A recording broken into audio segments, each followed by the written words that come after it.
తెలంగాణలో స్కూల్ విద్యార్థులకు కిట్లు, సూర్యలంక బీచ్ అభివృద్ధికి ప్రణాళికలు, జగిత్యాలలో పట్టుబడ్డ నకిలీ గర్ల్స్ ఏజెంట్లు, బ్యాంకులో చెలరేగిన మంటలు. ఇలాంటి ఇంట్రెస్టింగ్ న్యూస్ ఇప్పుడు చూద్దాం. ప్రభుత్వ పాఠశాలల విద్యార్థులకు అందించనున్న 22 వస్తువులతో కూడిన కిట్కు సంబంధించి నాణ్యత విషయంలో రాజీ పడొద్దని ముఖ్యమంత్రి రేవంత్ రెడ్డి అధికారులకు సూచించారు. ముఖ్యమంత్రి నివాసంలో ప్రభుత్వ సంక్షేమ హాస్టళ్లు, పాఠశాల విద్యార్థులకు అందించే వస్తువులకు సంబంధించి సెంట్రల్ ప్రొక్యూర్మెంట్ పై ఉన్నతాధికారులతో సీఎం సమీక్ష నిర్వహించారు. వేసవి సెలవుల అనంతరం పాఠశాలలు తిరిగి ప్రారంభమయ్యే నాటికి విద్యార్థులకు కిట్ అందించేలా చర్యలు తీసుకోవాలన్నారు. విద్యార్థుల విషయంలో ఖర్చుకు వెనకాడొద్దని, ఎట్టి పరిస్థితుల్లోనూ నాణ్యత విషయంలో రాజీ పడొద్దని తెలిపారు. యూనిఫామ్ తో పాటు 21 వస్తువులతో కూడిన కిట్ ను విద్యార్థులకు అందించేందుకు ప్రణాళికలు సిద్ధం చేయాలన్నారు.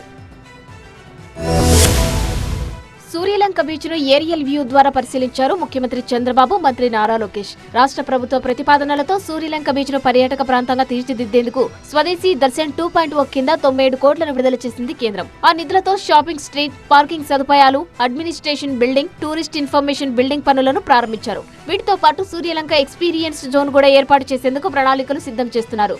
ఈ నేపథ్యంలో హెలికాప్టర్లో నారావారిపల్లె వెళ్తున్న సమయంలో ఈ ప్రాంతాన్ని పరిశీలించారు సీఎం చంద్రబాబు, మంత్రి నారా లోకేష్. ఈ ప్రాంతాన్ని పర్యాటకంగా మరింత అభివృద్ధి చేసేందుకు ప్రణాళికలు సిద్ధం చేస్తున్నారు. జగిత్యాల జిల్లాలో నకిలీ ఏజెంట్లను పట్టుకున్నారు పోలీసులు.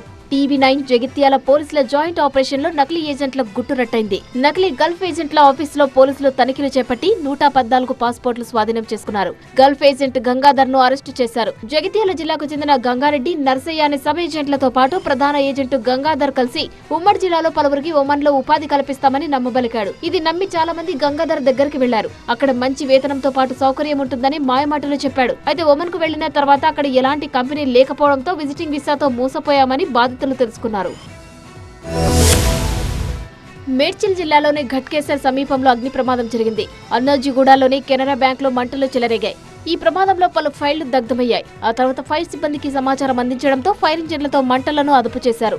అయితే అగ్ని ప్రమాదానికి కారణం ఏంటని దర్యాప్తు చేస్తున్నారు పోలీసులు. మంటలు చెలరేగడంతో బ్యాంకులోని కంప్యూటర్లు, ఫర్నిచర్ తో పాటు ముఖ్యమైన ఫైళ్లు కూడా దగ్ధం కావడంతో బ్యాంక్ అధికారులు ఆందోళన వ్యక్తం చేస్తున్నారు. ఈ ప్రమాదం షార్ట్ సర్క్యూట్ వల్ల జరిగిందా, ఇతర కారణాలు ఏమైనా ఉన్నాయా అని ఆరా తీస్తున్నారు పోలీసులు. మరోవైపు బ్యాంకులో ఒక్కసారిగా మంటలు చెలరేగడంతో స్థానికులు కూడా భయాందోళనకు గురయ్యారు.